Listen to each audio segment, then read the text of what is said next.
How can you create engaging blended learning experiences for the reimagined future of education? In our previous videos, we aimed to define what blended learning is and asked you to consider DESC, the design, educator role, student mindset for how you approach the development of your blended learning session. This video will take things a step deeper by exploring some specific blended learning models that you can use to further inform the design of your blended learning experiences. So before we dive into the specifics of these models, it's worth noting that there can be opportunities for synchronous and asynchronous learning within the broader context of these models. And they're just guides that you can adapt to your own needs. So let's start with arguably the most popular model of blended learning, flipped learning. In this model, students are given access to content to work through asynchronously in a self-directed approach. This content is usually in the digital form of videos, online activities, readings, practice exercises, or quizzes, for example. The content is completed before the synchronous component of the session, allowing educators to build upon the self-directed learning by providing opportunities for students to collaborate, to work on more complex aspects, maybe to solve problems and to build further knowledge. This model really works well if implemented right from the start of your time with your students because it helps to set expectations for your session. Model 2 is the guided tutorial or lab. And in this model, the session is fully facilitated by the educator. Students can still have asynchronous or self-directed projects or exercises, either individually or in groups during the session time, but the educator is on hand to provide feedback and guidance throughout the session.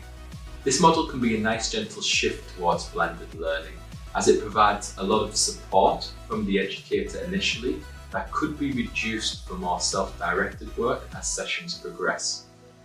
Model 3 is the integrated tutorial or lab, and this model is a little bit more deliberate in the allocation of synchronous support versus asynchronous self-directed time. So the session starts with a synchronous discussion or demonstration of the concept or skill being taught. Then students have asynchronous self-directed study where they complete a practical component either individually or in groups. At the end of the session, the students come together and the educator facilitates a synchronous feedback session, sharing the students' work before ending with a summary and potential takeaways. Model 4 is independent learning.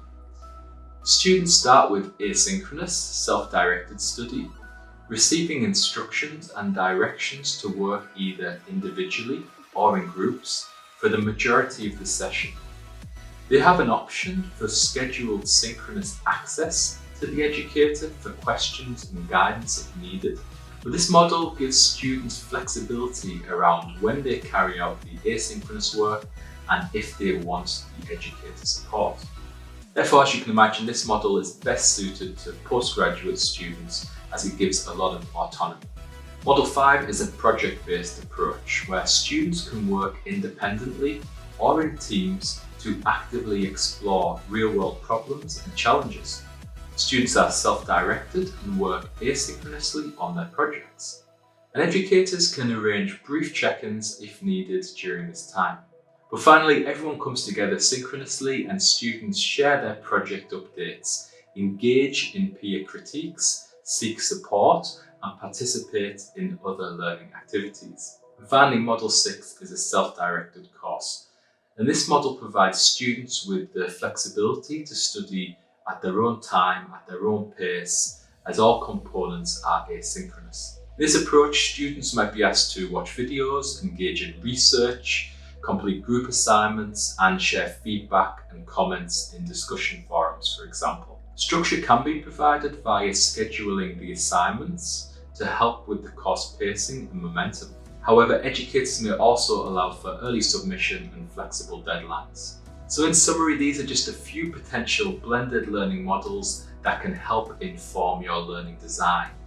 And they include considerations around levels of support and synchronous versus asynchronous components for your sessions. This reimagined approach to the future of education provides many opportunities and challenges. Let us know in the comments below what you think the biggest challenges might be. Also, would you like us to do a deeper dive into any of these models specifically? I do hope you got value out of this video, and if you did, please press like and consider subscribing to the channel.